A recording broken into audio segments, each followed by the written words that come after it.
नमस्कार, आप देख रहे हैं day to day news Bharat. मैं Poonam Raturi. Day to day news Bharat आपसे वादा करता है कि हम पूरी निष्पक्षता के साथ पत्रकारिता करेंगे और हमारा कोई भी पत्रकार किसी से कोई उपहार या विज्ञापन नहीं लेगा या किसी को ब्लैकमेल नहीं करेगा। Day to day news Bharat ऐसे व्यक्ति की कोई खबर नहीं चलाएगा जो लोकतांत्रिक या ढोंगी बाबा बनकर भोले भाले लोगों को मूर्ख बनाकर धोखा देते हैं। Day to day news Bharat का लक्ष्य लोगों की नजरों में लोकतंत्र के चौथे स्तंभ को मजबूत करना है। अगर आप भी रोजाना ओला, उबर या रैपिडो जैसी ऐप बेस्ड कैब सर्विस का इस्तेमाल करते हैं तो अब तैयार हो जाइए झटका खाने के लिए, क्योंकि सरकार ने एक ऐसा फैसला लिया है जिसके आपकी जेब पर पहले से कहीं ज्यादा ढीली होने वाली है। जी हाँ, सड़क परिवहन और राजमार्ग मंत्रालय ने कई मोटर व्हीकल एग्रीगेटर गाइडलाइंस 2025 जारी कर दी है। इसके तहत अब ऐप बेस्ड टैक्सी सर्विस को पीक अवसर में बेस फेयर से दुगना तक किराया वसूलने की इजाजत दे दी गई है।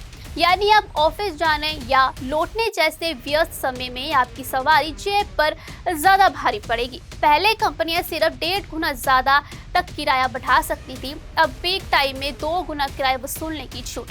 नॉन पीक टाइम में बेस फेयर का 50% किराया कम से कम लेना होगा। राइड कैंसल पर ड्राइवर या पैसेंजर दोनों को 10% या 100 तक जुर्माना, 3 किलोमीटर तक 1.5 माइल्स तक किराया नहीं लिया जाएगा। हर कैब में होगा जीपीएस ट्रैकर और ड्राइवर के लिए बीमा अनिवार्य। मान लीजिए भोपाल में एक कैब का बेस किराया 100 रुपए प्रति 5 किलोमीटर है। नए नियमों के तहत पीक अवसर में कंपनी 200 रुपए तक वसूल सकती है।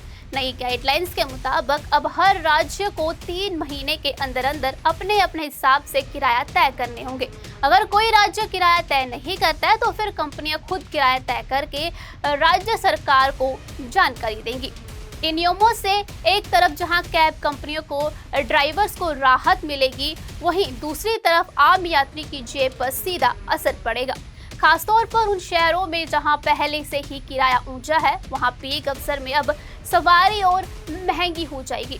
अब समझने वाली बात यह है कि पीक अवसर क्या होता है। पीक अवसर वह समय होता है जब सड़कों पर ट्रैफिक ज्यादा होता है, तब कैब की मांग बढ़ती है या मौसम खराब होने की वजह से लोग ज्यादा कैब बुक करते हैं। आमतौर पर यह सुबह 8 से 11 बजे और शाम 5 से 9 बजे के बीच का समय होता है। बारिश, त्योहार या बड़े इवेंट्स के दौरान भी पीक अवसर हो सकते हैं।